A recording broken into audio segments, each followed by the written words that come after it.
إن الله فالق الحب والنوى يخرج الحي من الميت ومخرج الميت من الحي ذلكم الله فأنى تؤفكون فالق الإصباح وجعل الليل سكنا والشمس والقمر حسبانا ذلك تقدير العزيز العليم وهو الذي جعل لكم النجوم لتهتدوا بها في ظلمات البر والبحر قد فصلنا الآيات لقوم يعلمون وهو الذي أنشأكم من نفس واحدة فمستقر ومستودع قد فصلنا الآيات لقوم يفقهون وهو الذي أنزل من السماء ماء فأخرجنا به نبات كل شيء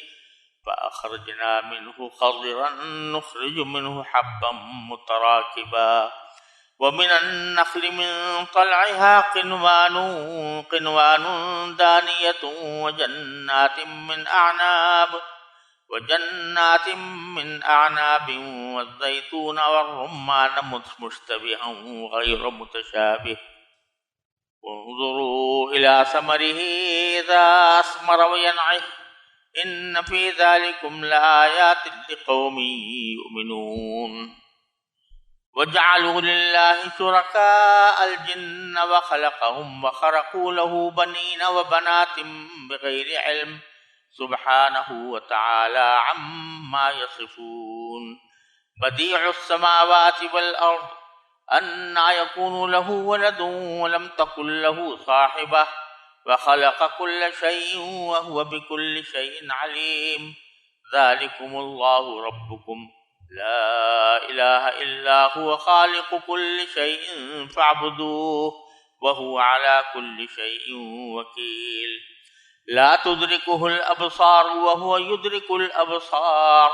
وهو اللطيف الخبير قد جاءكم بصائر من ربكم ومن أبصر فلنفسه ومن عمي فعليها وما أنا عليكم بحفيظ وكذلك نصرف الآيات وليقولوا درست ولنبينه لقوم يعلمون اتبع ما أوحي إليك من ربك لا إله إلا هو وأعرض عن المشركين ولو شاء الله ما أشركوا وما جعلناك عليهم حفيظا وما أنت عليهم بوكيل. یہ سورہ انعام کی آیت نمبر 95 سے آیت نمبر 107 تک میں نے آپ کے سامنے تلاوت کی ہیں. ان آیات سے پہلے آپ نے دیکھا کہ اللہ تبارک و تعالی نے مشرکین کے مختلف عقیدوں اور ان کی طرف سے پیش کیے ہوئے اشکالات کا جواب دیا ہے اور ان کو آخرت کی فکر دلانے کے لیے آخرت کے مناظر کا بھی ذکر فرمایا ہے. اب اللہ تبارک و تعالی مثبت انداز میں اپنی توحید کے دلائل ان آیات میں بیان فرما رہے ہیں اور مقصود یہ ہے کہ تمہارے سامنے جو کائنات بکھری پڑی ہے، چاہے وہ زمین میں ہو یا فضاؤں میں ہو یا آسمان پر ہو، ان میں سے ہر چیز ایسی ہے کہ اگر اس پر ذرا بھی انصاف کے ساتھ اور سمجھداری کے ساتھ غور کرو تو تمہیں پتہ چل جائے گا کہ اس کائنات کا ایک خالق ہے اور اس کے سوا اس کائنات کی تخلیق میں کوئی اور شریک نہیں ہے. اس مضمون کو مختلف آیات انفس اور آیات آفاق کے تحت اللہ تبارک و تعالیٰ نے ان آیات پر بیان فرمایا ہے. پہلے میں اس کا ترجمہ پیش کرتا ہوں، اس کے بعد انشاءاللہ اس کی تشریح عرض کروں گا. ترجمہ یہ ہے کہ بے شک اللہ ہی دانے اور گٹھلی کو پھاڑنے والا ہے۔ وہ جاندار چیزوں کو بے جان چیزوں سے نکال لاتا ہے اور وہی بے جان چیزوں کو جاندار چیزوں سے نکالنے والا ہے۔ لوگوں، وہ ہے اللہ، پھر کوئی تمہیں بہکا کر کس اوندھی طرف لیے جا رہا ہے؟ وہی ہے جس کے حکم سے صبح کو پاؤ پھٹتی ہے اور اسی نے رات کو سکون کا وقت بنایا ہے اور سورج اور چاند کو ایک حساب کا پابند۔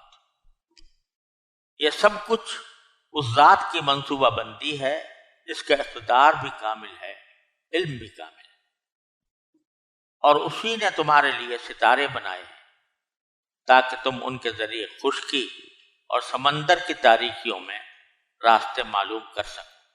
ہم نے ساری نشانیاں ایک ایک کر کے کھول دی ہیں مگر ان لوگوں کے لیے جو علم سے کام لیں۔ وہی ہے جس نے تم سب کو ایک جان سے پیدا کیا، پھر ہر شخص کا ایک مستقر ہے اور ایک امانت رکھنے کی جگہ۔ ہم نے ساری نشانیاں ایک ایک کر کے کھول دی ہیں ان لوگوں کے لیے جو سمجھ سے کام لیں۔ اور اللہ وہی ہے جس نے تمہارے لیے آسمان سے پانی برسایا، پھر ہم نے اس کے ذریعے ہر قسم کی کونپلیں اگائیں۔ ان کونپلوں سے ہم نے سبزیاں پیدا کی جن سے ہم تہ پر تہ دانے نکالتے ہیں، اور کھجور کے گابھوں سے پھلوں کے وہ گچھے نکلتے ہیں جو پھل کے بوجھ سے جھکے جاتے ہیں۔ اور ہم نے انگوروں کے باغ اگائے اور زیتون اور انار، جو ایک دوسرے سے ملتے جلتے بھی ہیں اور ایک دوسرے سے مختلف بھی۔ جب یہ درخت پھل دیتے ہیں تو ان کے پھلوں اور ان کے پکنے کی کیفیت کو غور سے دیکھو۔ لوگوں، ان سب چیزوں میں بڑی نشانیاں ہیں ان لوگوں کے لیے جو ایمان لائے۔ اور لوگوں نے جنات کو اللہ کے ساتھ خدائی میں شریک قرار دے لیا ہے، حالانکہ اللہ ہی نے ان کو پیدا کیا اور سمجھ بوجھ کے بغیر اس کے لیے بیٹے اور بیٹیاں تراش رکھی، حالانکہ اللہ کے بارے میں جو باتیں یہ بناتے ہیں وہ ان سب سے پاک اور بالا و برتر ہے۔ وہ تو آسمانوں اور زمین کا موجد ہے، اس کا کوئی بیٹا کہاں ہو سکتا ہے جبکہ اس کی کوئی بیوی نہیں۔ اسی نے ہر چیز پیدا کی ہے اور وہ ہر چیز کا پورا پورا علم رکھتا ہے۔ لوگوں، وہ ہے اللہ جو تمہارا پالنے والا ہے، اس کے سوا کوئی معبود نہیں، وہ ہر چیز کا خالق ہے، لہذا اس کی عبادت کرو، وہ ہر چیز کی نگرانی کرنے والا ہے۔ نگاہیں اس کو نہیں پا سکتی اور وہ تمام نگاہوں کو پا لیتا ہے۔ اس کی ذات اتنی ہی لطیف ہے اور وہ اتنا ہی باخبر ہے۔ اے پیغمبر، ان لوگوں سے کہو کہ تمہارے پاس تمہارے پروردگار کی طرف سے بصیرت کے سامان پہنچ چکے ہیں۔ اب جو شخص آنکھیں کھول کر دیکھے گا وہ اپنا ہی بھلا کرے گا، اور جو شخص اندھا بن جائے گا وہ اپنا ہی نقصان کرے گا، اور مجھے تمہاری حفاظت کی ذمہ داری نہیں سونپی گئی ہے۔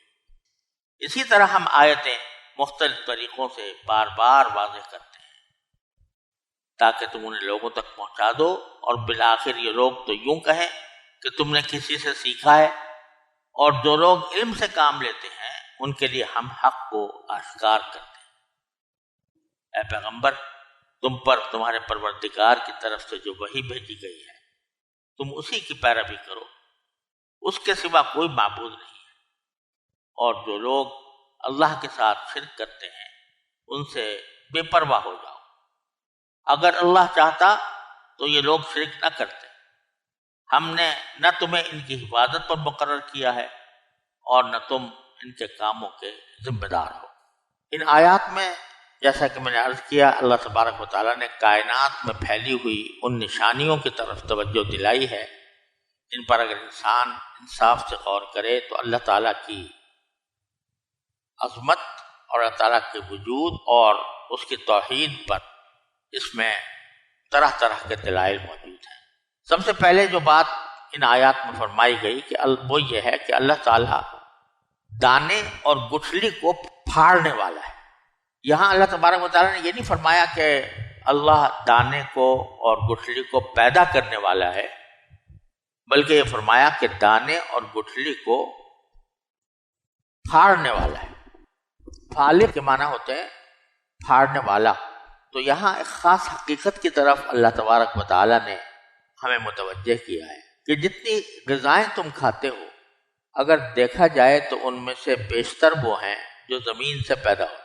اور جیسے اناج وغیرہ ہے، وہ کوئی دانہ زمین میں ڈالا جاتا ہے، اس سے پیدا ہوتی ہے، اور جو پھل ہیں جن کو آدمی لذت کے لیے کھاتا ہے، عام طور سے وہ کوئی گٹھلی بوئی جاتی ہے اور اس سے پھر وہ درخت پیدا ہوتا ہے۔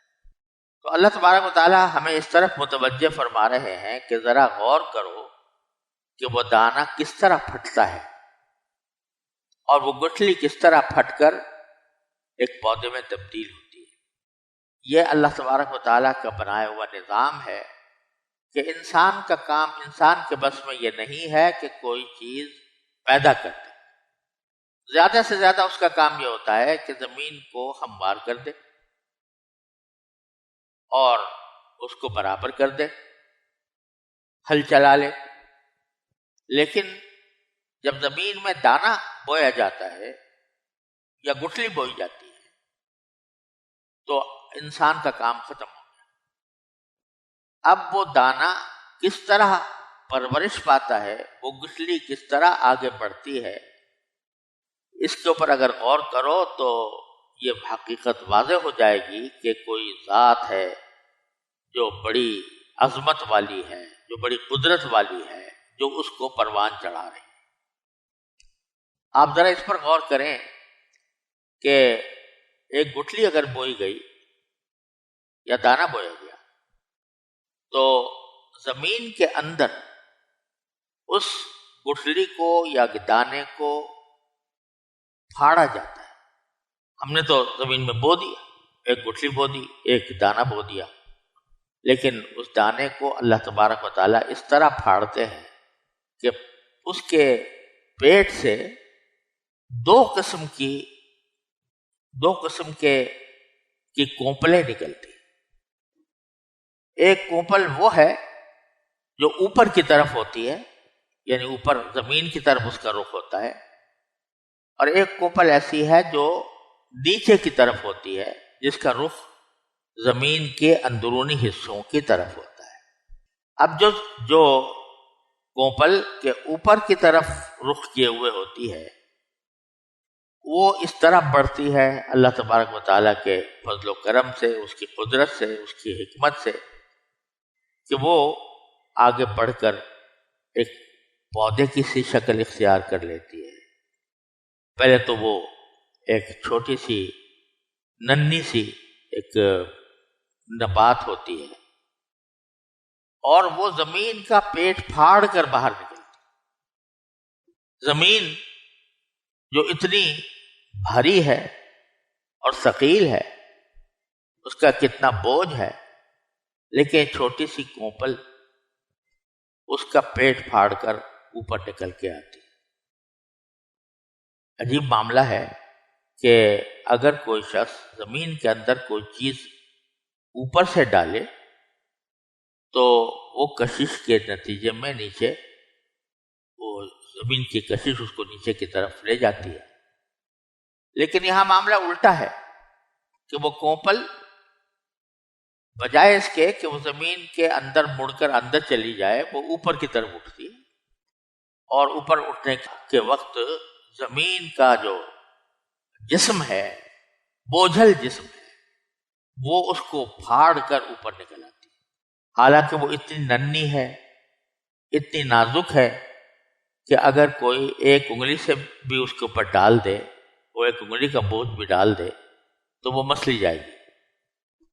لیکن وہی کونپل اتنے وزنی زمین کو پھاڑ کر اوپر نکل آتی ہے۔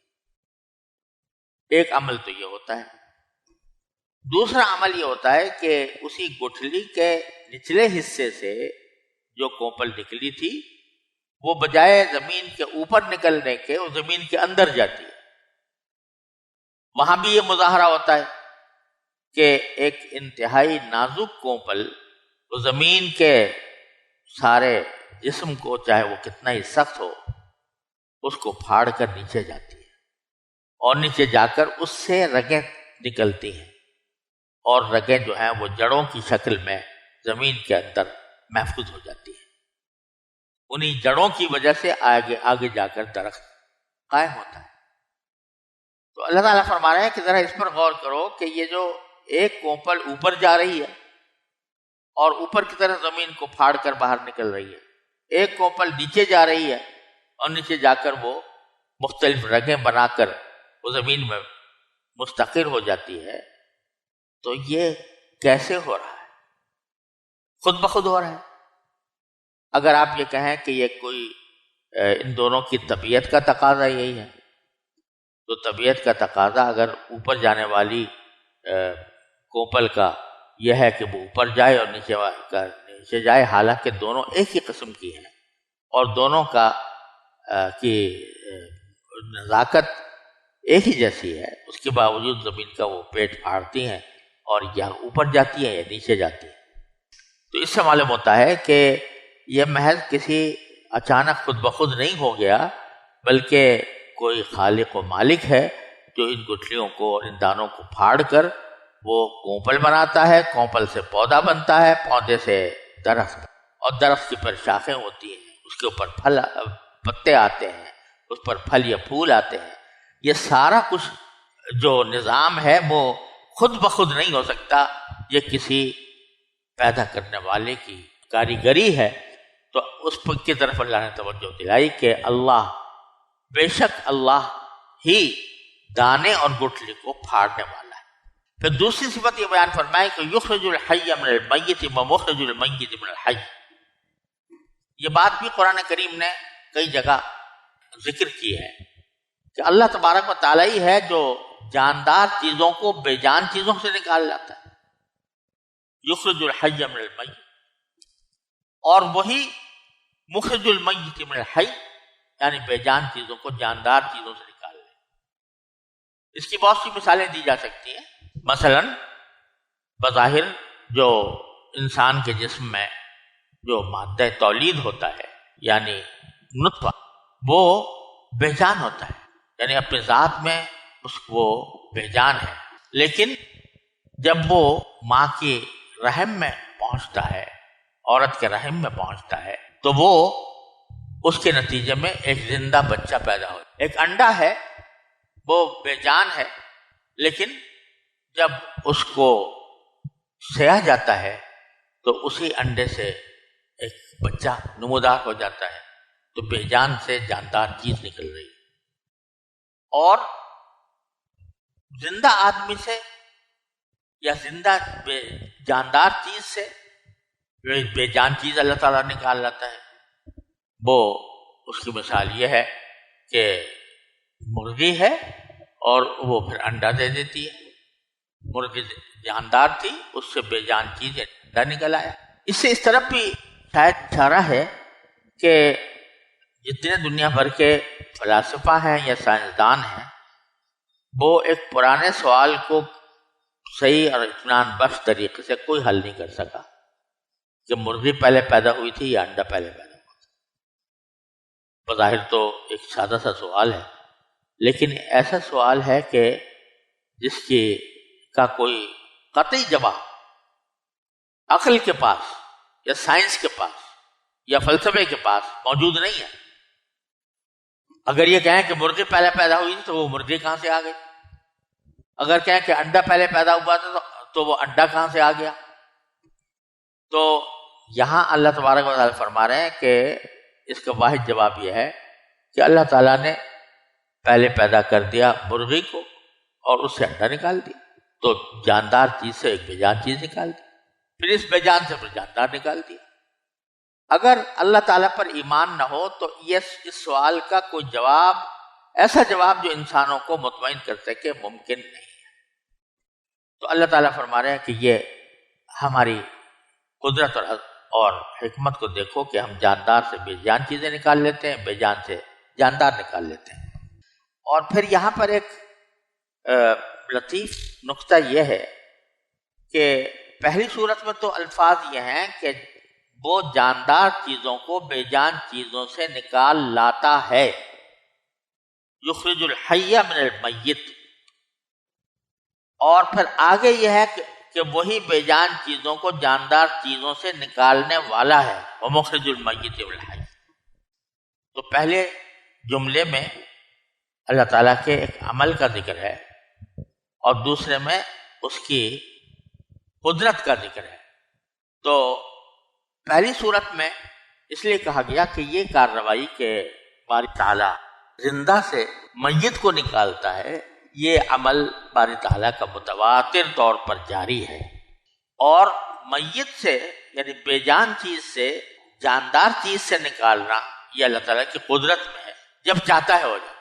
ابتدا میں سب سے پہلے اگر دیکھا جائے تو اللہ تبارک و تعالیٰ نے مثلا کسی حضرت آدم علیہ السلام کو پیدا کیا تو میت سے یعنی مٹی سے بے جان چیز سے اللہ تعالیٰ نے ایک زندہ وجود نکال دیا، ابتدا وہاں سے ہوئی تھی، اور یہ سلسلہ قیامت تک جاری رہے گا۔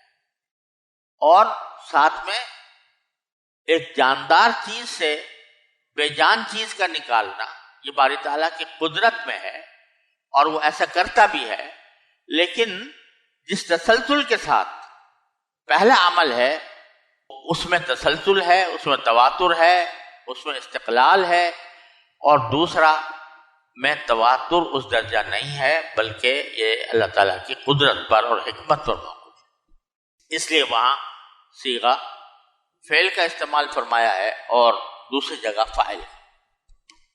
پھر فرمایا ذالکم اللہ، لوگوں یہ ہے اللہ۔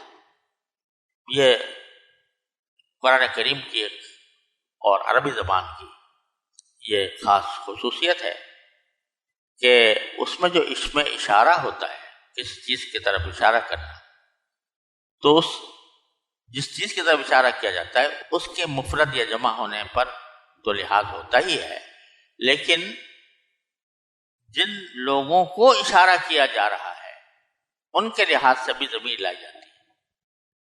اگر مخاطب ایک ہے تو ذالکا کہیں گے، اگر دو ہیں تو ذالکما کہیں گے، اگر دو سے زیادہ ہیں تو ذالکم کہیں گے۔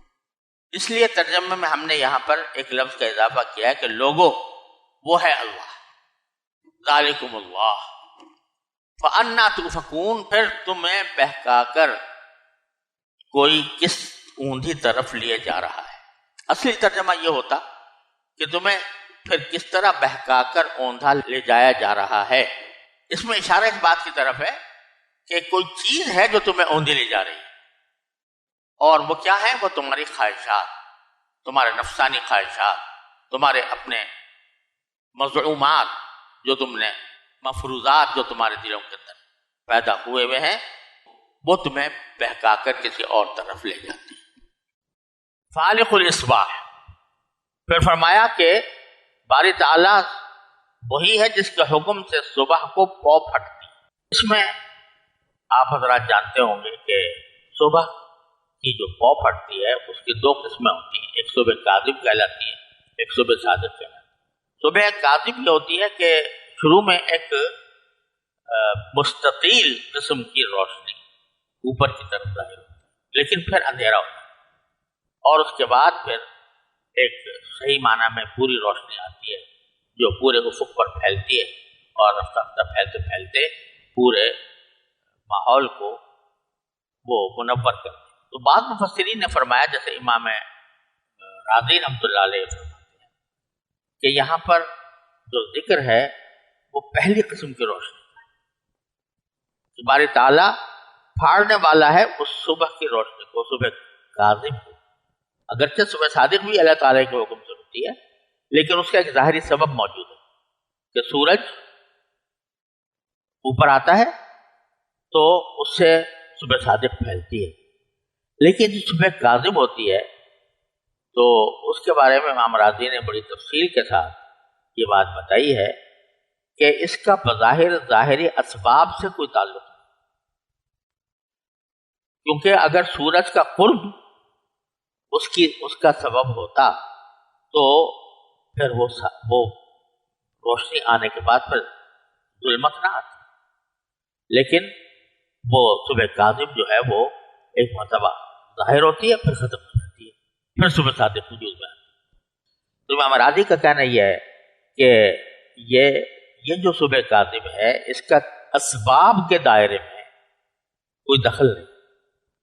صبح صادق کا دخل ہے کہ وہ سورج نکل آتا ہے، قریب آ جاتا ہے، اس کی روشنی پھیل جاتی ہے، لیکن صبح کاذب کا دخل کس طرح ہوتا ہے یہ بظاہر انہوں نے تفصیل کے ساتھ دلائل سے ثابت کیا ہے کہ یہ خالصتاً اللہ تبارک و تعالیٰ کے تخلیق اور تکوین سے ہوتا ہے، اور اس کا بظاہر ظاہری اسباب میں کوئی اور سبب نہیں ہوتا۔ اللہ سبحانہ وتعالی بہرحال یہ اللہ تبارک و تعالیٰ کا صبح کے وقت میں نور پیدا کر دینا اور پاؤ پھٹ جانا، یہ سب اللہ تعالیٰ کا ہی عمل ہے۔ کوئی شخص جو ہے وہ یہ دعویٰ نہیں کر سکتا کہ میں نے صبح پیدا کی۔ وَجَعَلَ اللَّيْلَ سَكَنًا وَالشَّمْسَ وَالْقَمَرَ حُسْبَانًا، اللہ تعالیٰ نے رات کو سکون کا وقت بنا دیا اور سورج اور چاند کو حساب کا پابند بنا دیا۔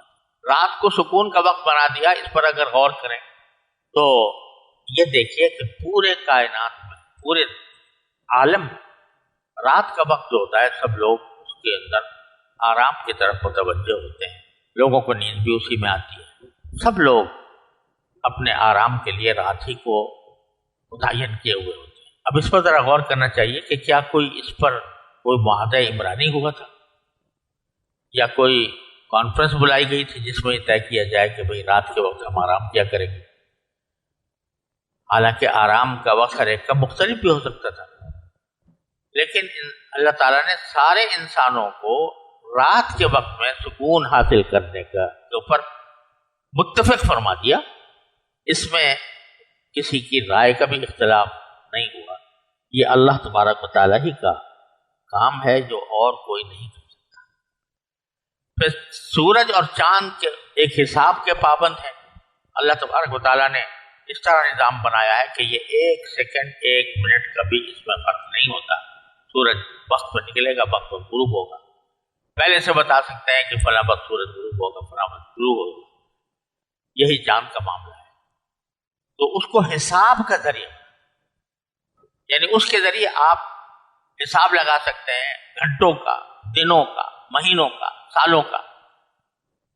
اور اس سے یہ بات بھی معلوم ہوئی کہ حساب کے لیے ضروری نہیں ہے کہ آدمی صرف چاند کے حساب سے اپنے تقویم بنائے، بلکہ سورج کے حساب سے بھی تقویم بنانا یہ بھی ممکن ہے اور جائز ہے۔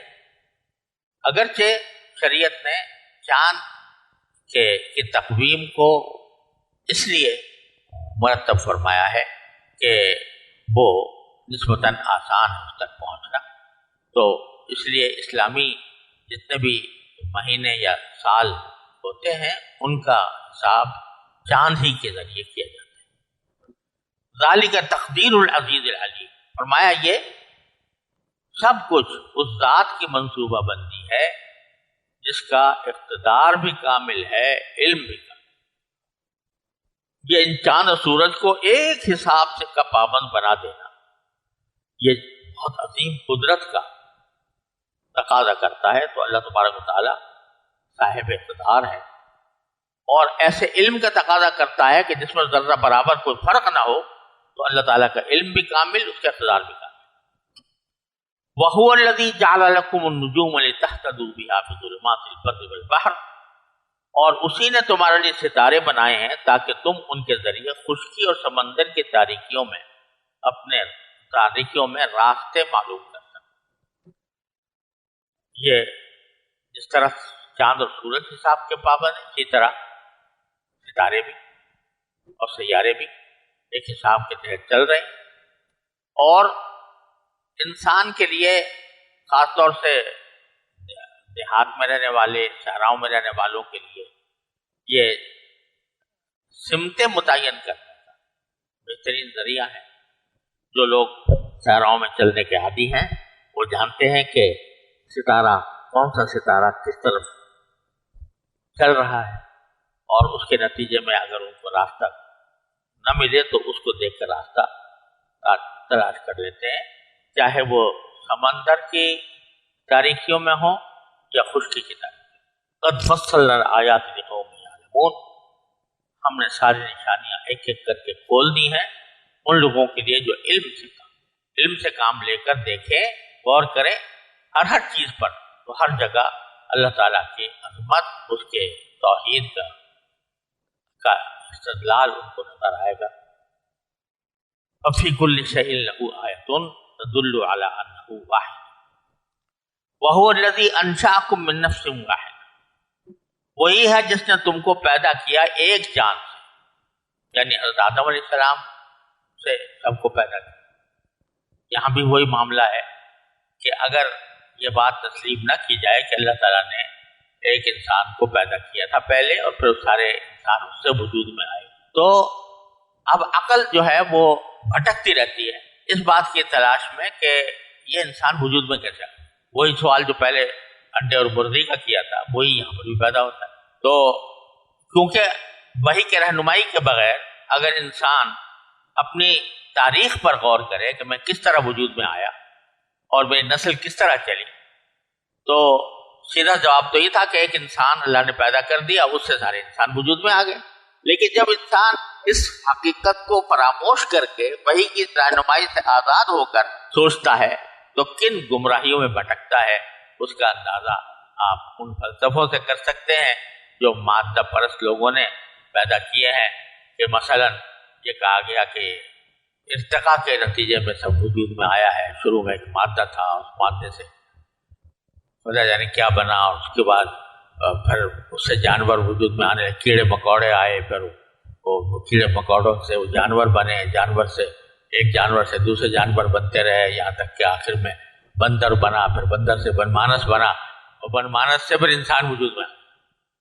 اب بتائیے یہ بات زیادہ قرین قیاس عقل کے مطابق ہے، یا یہ بات کہ ایک کائنات کا مالک ہے، اس نے ایک انسان کو پیدا کر دیا اور سارے انسان پھر اس سے وجود میں آئے؟ تو یہاں اشارہ اسی طرح ہے کہ وہی ذات ہے جس نے تم سب کو ایک جان سے پیدا کیا۔ فمستقر و مستودع، پھر ہر شخص کا ایک مستقر ہے اور ایک امانت رکھنے کی جگہ۔ مستقر اس کو جگہ وہ کہتے ہیں جہاں پر انسان مستقل طور پر رہے، اور امانت رکھنے کی جگہ وہ ہوتی ہے جہاں پر اس کا عارضی قیام ہو۔ اس کی بہت ساری شکلیں ہماری زندگی کے اندر موجود ہیں۔ اگر شروع سے دیکھا جائے تو انسان کس طرح پیدا ہوتا ہے کہ پہلے نطفہ انسان مرد کے صلب میں موجود ہے اور وہ مستقر ہے، وہیں پر وہ ٹھہرا رہتا ہے۔ پھر جب وہ ماں کے پیٹ میں منتقل ہوتا ہے تو ایک محدود مدت کے لیے ہوتا ہے، گویا امانت رکھا ہوتا ہے، یہاں تک کہ جب امانت کی مدت گزر جاتی ہے تو پھر بچہ پیدا ہو جاتا ہے۔ اسی طرح یہ بھی کہا جا سکتا ہے کہ انسان جو ہے وہ اس وقت مستقر ہے، اس کا دنیا ہے، دنیا میں رہے گا جب تک اللہ تعالیٰ چاہتا ہے، مستقل اس کا مستقر یہی ہے۔ لیکن جب اس کی زندگی کا وقت ختم ہو جاتا ہے تو وہ قبر میں چلا جاتا ہے۔ قبر جو ہے وہ امانت کی جگہ ہے، ایک گزر سے امانت کے طور پر رہے گا، پھر آخرت میں چلا جائے گا۔ تو ہر چیز میں دیکھا جا سکتا ہے کہ ایک وقت تک اس کا ٹھکانہ ہوتا ہے اور کبھی اس کو کسی جگہ عارضی طور پر قیام کرنا۔ تو اس میں بھی اللہ تعالیٰ کی نشانیاں ہیں کہ کس طرح وہ کسی چیز کا مستقر بناتا ہے، کس طرح کسی چیز کا مستودع بنا۔ ہم نے سارے قد فصلنا آیات لقوم یفقہون، دوبارہ فرمایا کہ ہم نے ساری نشانیاں ایک ایک کر کے کھول دی ہیں ان لوگوں کے لیے جو سمجھ سکا۔ پہلے علم کی بات کی تھی، اب سمجھ کی بات، کہ پہلے کہا تھا کہ جو علم سے کام ہے، اور پھر کہا سمجھ سے کام ہے، یعنی صرف علم کافی نہیں ہے بلکہ علم کو کے تحت تک پہنچنے کے لیے سمجھ بھی ضروری ہے۔ وَهُوَ الَّذِي أَنزَلَ مِنَ السَّمَاءِ مَاءً، اور وہی ہے جس نے آسمان سے پانی اتارا، فَأَخْرَجْنَا بِهِ نَبَاتَ كُلِّ شَيْءٍ، پھر ہم نے اس کے ذریعے ہر قسم کی کونپلیں اگائی، فَأَخْرَجْنَا مِنْهُ خَضِرًا، پھر ہم نے سبزیاں، اسی سے کونپلوں سے ہم نے سبزیاں پیدا کی، نخرج منہ حبا متراکبا، کہ پھر انہی میں سے تہ بر تہ دانے نکالتے ہیں۔ شروع میں آپ دیکھتے ہیں کہ دانے سے پیداوار ہوتی ہے، اس کا ذکر پیچھے آیا تھا، اب پھر پیداوار سے پھر دانہ پیدا ہوتا ہے، اور یہ سلسلہ چلتا رہتا ہے، اسی سے انسان کی زندگی قائم۔ ومن النخل من طلعها قنوان دانیہ، اور کھجور کے گھاپوں سے پھلوں کے وہ گچھے نکلتے ہیں جو پھل کے بوجھ سے جھکے جاتے ہیں۔ وجنات من اعناب، اور بہت سے ہم نے باغ اگائے انگوروں کے، والزیتون اور زیتون کے، والرمان اور انار کے، مشتبہن وغیرہ متشابہ، جو ایک دوسرے سے ملتے جلتے بھی ہیں اور ایک دوسرے سے مختلف بھی ہیں۔ بعض اوقات صورت میں ایک جیسے نظر آتے ہیں لیکن ذائقہ دونوں کا مختلف ہوتا ہے، اور بعض اوقات وہ ایک دوسرے سے الگ ہوتے ہیں دیکھنے میں لیکن ذائقہ ایک جیسا ہوتا ہے۔ تو یہ اللہ تبارک و تعالیٰ نے اپنی خاص قدرت اور حکمت سے یہ نظام بنایا ہے۔ اب یہ کہ وہی پانی ہے، ایک دانے کو دانا بھی یا گٹھلی بھی ایک اسی جیسی ہے، اس پر ہوائیں بھی ویسی چل رہی ہیں، سورج بھی اس کی اپنی کرنیں نشاور کر رہا ہے، چاند بھی اس کے اوپر شروع ہو رہا ہے، سب ایک جیسا، لیکن اس کے اقسام مختلف ہو جاتے ہیں، کوئی انار بن گیا، کوئی زیتون بن گیا، کوئی کھجور بن گیا۔ باری تعالیٰ فرماتے ہیں انظروا الی ثمرہ اذا اثمر وینعم، کہ پھلوں اور ان کے پکنے کی کیفیت کو غور سے دیکھو کہ کس طرح پھل پکتا ہے۔ کوئی انسان نے مشین لگائی ہوئی ہے کہ جس کے ذریعے وہ پھل جو ہے پہلے نمودار ہو اور پھر اس کے بعد پھر اس کے اوپر رنگ آئے مختلف اور پھر جا کر وہ پکے۔ یہ سب اللہ تعالیٰ کی قدرت کاملہ کے ذریعے۔ ان فی ذالکم لآیات لقوم یؤمنون، لوگوں ان سب چیزوں میں بڑی نشانیاں ہیں ان لوگوں کے لیے جو ایمان لائے۔ پھر ایک خاص قسم کے شرک کا ذکر فرمایا باری تعالیٰ نے، جعلوا للہ شرکاء الجن، کچھ لوگوں نے شریک بنا رکھے ہیں اللہ تعالیٰ کے۔ کون شریک؟ جنات، یعنی جنات کو اللہ تعالیٰ کا شریک بنا دیا۔ اس سے اشارہ ان مشرکین کی طرف ہے کہ جو یہ کہتے تھے کہ خیر کا خالق اور ہے اور شر کا خالق اور، تو کہتے تھے جتنی بھی اچھی چیزیں ہیں ان کا خالق تو اللہ تعالیٰ، اور جتنی بری چیزیں ہیں ان کا خالق ایک اور ہے جس کو اہرمن کہتے تھے۔ اللہ تعالیٰ کو کہتے تھے کہ صرف خیر پیدا کرتا ہے اور اس کا نام یزداں ہے، اور جو شر پیدا کرتا ہے اس کا نام اہرمن ہے۔ تو انہوں نے کیا کیا کہ شر کا خالق قرار دے دیا شیطان، جو جنات، تو انہوں نے اللہ کے شرکا بنائے جنات کی شکل میں کہ یہ شر پیدا کرتا ہے۔ اور طرف ہوتا ہے بخلقہم، ایک لفظ میں سب کی مثال ختم کر دیا کہ حالانکہ اللہ نے تو پیدا کیا، یعنی جن جو ہیں یا شیطان جو ہیں وہ بھی تو اللہ تعالیٰ کے پیدا کیے ہوئے، لہذا یہ کہنا کہ وہ مستقل خدا ہیں، مستقل خالق ہیں، یہ بالکل باطل۔ وَخَرَقُوا لَهُ بَنِينَ وَبَنَاتٍ بِغَيْرِ عِلْمٍ، اور لوگوں نے جنات کو اللہ کے ساتھ خدا میں شریک قرار دے دیا اور سمجھ بوجھ کے بغیر اس کے لیے بیٹے اور بیٹیاں تراش لی۔ بیٹا تو حضرت عیسیٰ علیہ السلام کو بیٹا کہتے تھے نصرانی، اور ملائکہ کو کہتے تھے، مشرکین عرب ملائکہ کو کہتے تھے کہ یہ اللہ کی بیٹیاں ہیں۔ سبحانہ وتعالی عما یصفون، حالانکہ اللہ کے بارے میں جو باتیں یہ بناتے ہیں وہ ان سب سے پاک اور بالا و برتر ہے۔ کیوں؟ بدیع السماوات والارض، اس لیے کہ وہ تو آسمانوں اور زمین کا موجد ہے، وہ عدم سے وجود میں لانے والا ہے۔ تو انا یکون لہ ولد، اس کے لیے اولاد کیسے ہو سکتی ہے؟ ولم تکن لہ صاحبہ، جبکہ اس کی کوئی بیوی بھی نہیں۔ تو اولاد کی ضرورت اس کو ہوتی ہے کہ جو حاجت مند ہو۔ اللہ تعالیٰ ہر قسم کی حاجت سے مبرہ ہے، لہٰذا اس کا بیٹا کیسے ہو سکتا ہے اور اس کی بیوی کیسے ہو سکتی ہے؟ یعنی دو حال سے خالی نہیں کہ یا تو یہ کہیں کہ وہ بیٹا جو ہے وہ خود بھی خدا ہے. اگر خدا ہے تو دوسرے نے پیدا کیسے کیا اس کو؟ اور اگر کہیں کہ وہ مخلوق ہے اللہ تعالیٰ کی، تو مخلوق اس لیے پیدا کی جاتی ہے کہ وہ اپنے خالق کے لیے کوئی نفع کا سبب بنے، اس کی کوئی حاجت پوری کرے.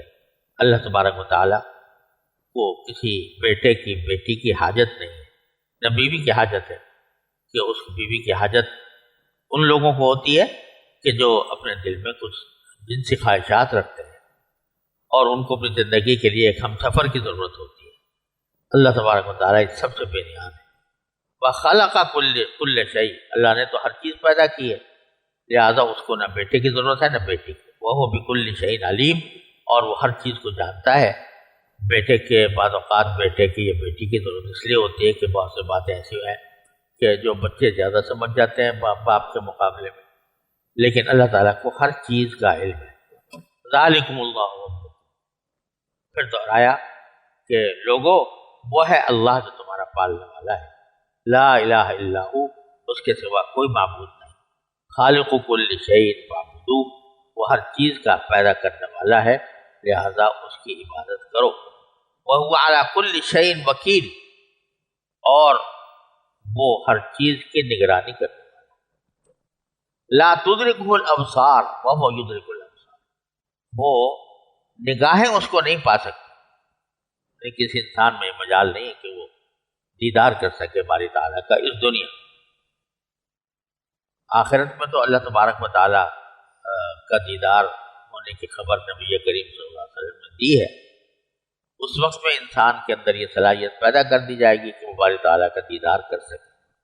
لیکن اس وقت موجودہ دنیا کے اندر کوئی اللہ کو دیکھ نہیں سکتا. وہ یدرک الابصار، اور وہ ساری نگاہوں کو پا لیتا ہے. وہ اللطیف الخبیر، اس کی ذات اتنی ہی لطیف، یعنی اتنی لطیف ہے کہ وہ کسی کو نظر نہیں آتا. پھر لطیف کا لفظ بھی یہاں پر مجازن ہے، اس لیے کہ حقیقی اعتبار سے لطیف چیز جو ہوتی ہے وہ بھی جسم ہو، چاہے کتنی ہی باریک ہو، کتنی نازک ہو، لیکن وہ ہوتی جسم کی. باری تعالیٰ جسم سے منزہ ہے، لہذا اس کی لطافت جو ہے وہ عام چیزوں کی لطافت جیسی نہیں ہے، بلکہ ایسی ہے کہ جو کوئی نگاہ اس کو.